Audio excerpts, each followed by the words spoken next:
Blackbelt TV presents 3 Rounds With, starring your host, Jabbin JJ. Tonight, Jabbin goes 3 rounds with star of hit TV show Man, Woman, Wild and former Green Beret captain, Mykel Hawke. And now, here's Jabbin. Hey crazy kids, I'm Jabbin JJ here with Mykel Hawke, host of Discovery's hit show Man, Woman, Wild, Green Beret, and we hear soon-to-be action film star. So you grew up all over the southeast of the U.S., is that correct? Yes. And you had a pretty crazy childhood, you know, parents separated, fights. Just tell me a little bit about that. I mean, it's really pretty cliche, I think.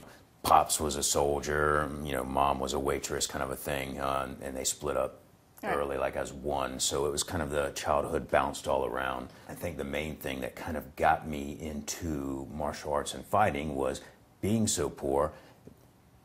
Every day going to school, you know, gangs of kids would pick on me because I'm kind of a scrawny guy, and there wasn't anything I could do. There's too many of them. And then one day, some fella decided I must be weak, and he'd try to get some cool guy points and take me on by himself. And you know, that was a mistake on his part, and he unleashed the beast, and I put a serious can of whoop ass on him, you know. And the next day, he brought his big cousin, you know, for a little bit of payback. Yeah. And there's no way I could beat this guy. So I did the only thing I could think of at the time, which I jumped right up in his arms, and I just started biting him in the face. And it freaked him out, and he ran away. And needless to say, I didn't have any problems with any kids for a good while after that. And since then, you know, I have been in many fights, street fights as well as other things, and you know, studied a lot of martial arts, and I've been fortunate. I haven't lost any fights since that point in time. None. None, not one. And I think the thing that gave me the strength then is the thing that gives me the strength in every fight that I've entered into is I felt like my life was on the line. It was real survival, so I didn't hold anything back. It's like, I'm going to give it my all, or I'm not going to make it at all. Right. And I think it's what I entered into the fight with is what saw me through the fight. So that was a bit of the childhood. Yeah. So, I mean, you mentioned survival. I know that your mom actually, she left, and you were on your own for a little bit. Can you tell me about? Yes. I love my mother, okay? And it's one of those things where now, as an adult, I can understand why she did some of the things that she did. She had a very unfortunate childhood herself. And so, as a result, she basically had quite a few male friends in her life.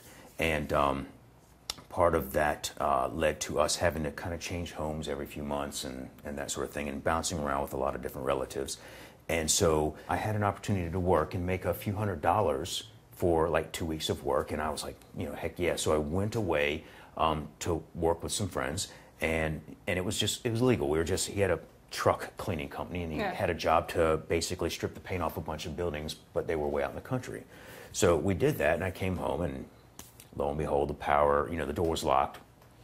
That's not unusual. I broke in, got in, power was off. That wasn't terribly unusual, but when I said hello and you get that little hello echo, I'm like, that's not quite right. So I crashed out on the floor, and I woke up in the morning, and of course the house is empty, and you know, there's a little note on the countertop there, and it says, you know, "Dear Mykel, I love you, and I'm sorry, but I had to go to Texas, so, you know, good luck."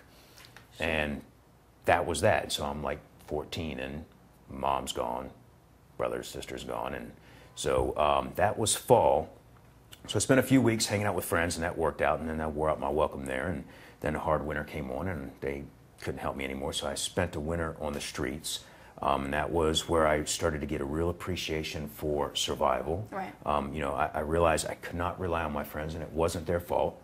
You know, there's nobody for me to go to, no family. I couldn't go to the authorities, you know, just couldn't. So I slept in stairwells, dumpsters, abandoned U-Hauls. My favorite place to sleep was behind the grocery stores, because in those days they had the little air conditioning units were outside, so they kicked out some heat.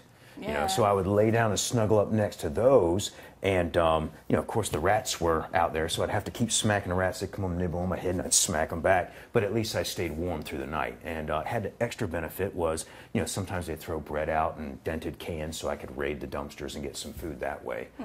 But that winter, surviving on the streets is what really gave me a strong interest in learning about survival. Right. And was that interest in survival the reason you ended up joining the Army, or was that just... No. That's another story. Basically, again, cliche, I had the wicked, evil stepmother. And this was during a period when I was living with my father, who was in the military and gone. So she beat us with chains. She beat us with a board that she had drilled holes in to get the welts, and then put salt on our back. She'd make us eat from dog bowls. It was that abusive childhood that made me realize, when I was sitting there getting beat so badly, that I knew something wasn't right, and that I knew in my mind, I didn't understand why it was wrong, but I knew one day I was going to grow up and try to help other people who were like me, who could not help themselves. And when the Special Forces came knocking, that was the right answer for me. When I learned what they were about, their moniker is De Oppresso Liber, or freedom from oppression. Right. And when they came asking me if I wanted to join, it was like, yes, I found a home. That's great. A lot of people never find their home. And when we come back, we're going to hear more from Mykel Hawke about his life in the Army.